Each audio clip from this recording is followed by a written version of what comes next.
Beleza, pessoal? Vamos lá? Então, na nossa última aula nós vimos aqui o nosso bloco switch, né? Então, é uma estrutura muito elegante para quando a gente precisa fazer verificação de uma variável, né? E a depender do tamanho dessa variável, do tamanho não, perdão, do valor dessa variável, a gente vai mudando, né, os processamentos. Então, é exatamente isso, então, switch, né? A gente vai switchando, vai trocando, tá?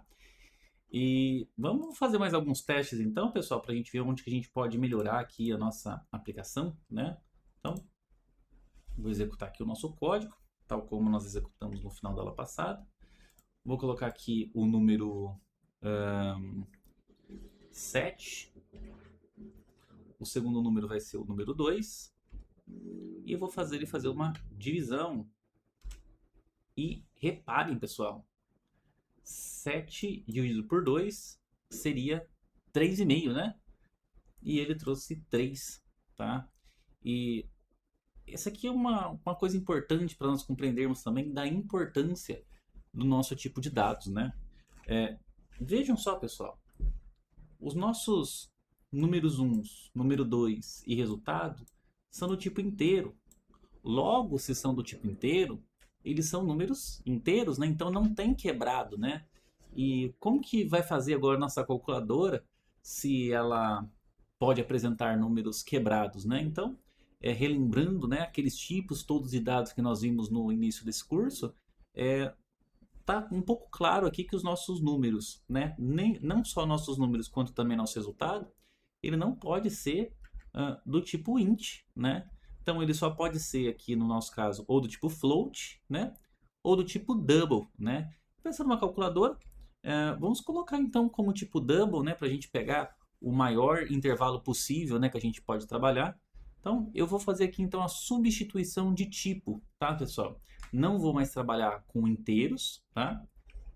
Vou trabalhar agora com double. Então, número um vai ser double. Número 2 também vai ser double. E meu resultado também vai ser double, tá? Então agora eu vou poder ter número quebrado tanto número um, vou poder aceitar o número com ponto, né, com vírgula, com casas decimais, 2 também, e consequentemente o nosso resultado também vai estar preparado para receber esse tipo de dado, tá? Percebem a importância da definição correta do tipo de dado? Pensem vocês se isso daí fosse um cálculo, por exemplo, de preço, né? E eu precisaria cobrar 3,50 em determinado produto, e o meu sistema está retornando 3, olha, eu estou perdendo 50 centavos, né? Então, é muita coisa, né? Então, os tipos aqui, eles nos importam bastante, tá? Então, a opção eu vou deixar como byte, né? Porque eu só tenho 4 opções ali, então é o suficiente. Vai até 127, né? O double tem bastante coisa que dá para guardar nele, né? Então, o que, que a gente precisa parar para pensar agora, né? Se os nossos tipos aqui eles são double agora, os nossos scans, pessoal, eles não podem pegar um inteiro, né? Eles têm que pegar um double também, né? Então, vamos alterar aqui para next double, né? Se a gente estivesse trabalhando com float, seria next float. Nesse exemplo aqui a gente vai trabalhar com double, então scan double, e a partir do momento que os nossos dois números são double, o resultado ele vai ser double também. Vai colocar aqui no nosso variável resultado. E vamos fazer esse teste agora, né, pessoal? Vou executar aqui.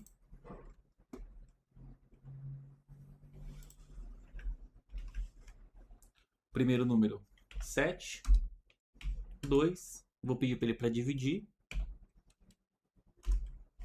E repare que agora ele deu 3,5, né? Então agora nós conseguimos ajustar precisão aí, beleza? Casas decimais, tá?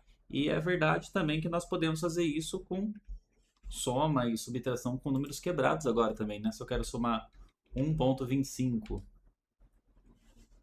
Opa, o que aconteceu aqui?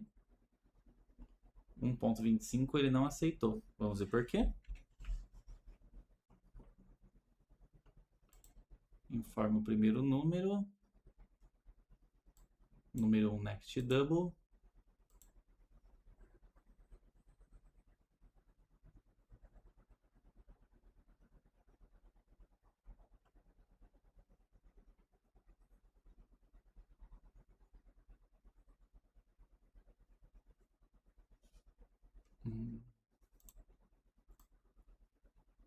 Vamos limpar.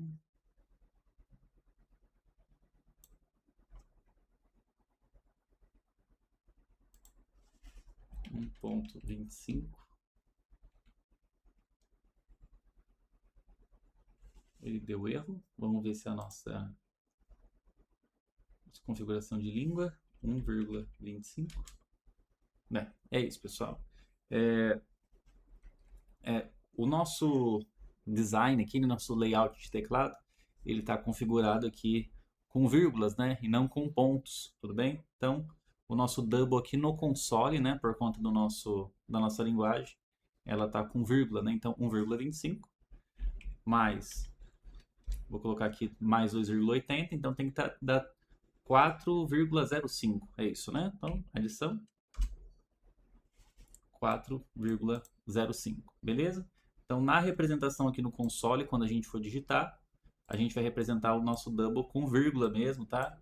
Embora o resultado ele apareça com ponto, tá? Então, tem uma diferença aí da linguagem de entrada. E quando eu falo linguagem, é linguagem mesmo, tá?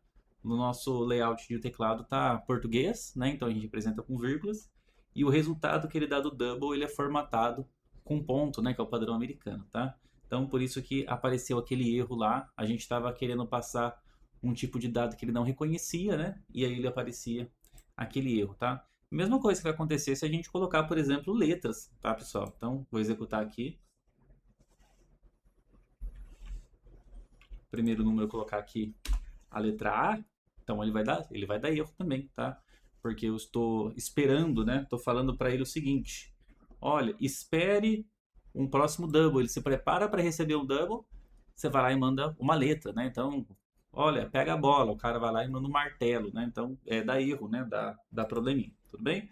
Então, dessa forma, então, a gente conseguiu ajustar aqui a nossa calculadora para trabalhar com tipos quebrados, né? Com números com vírgula, tranquilo? Pessoal, tá ficando bom, certo?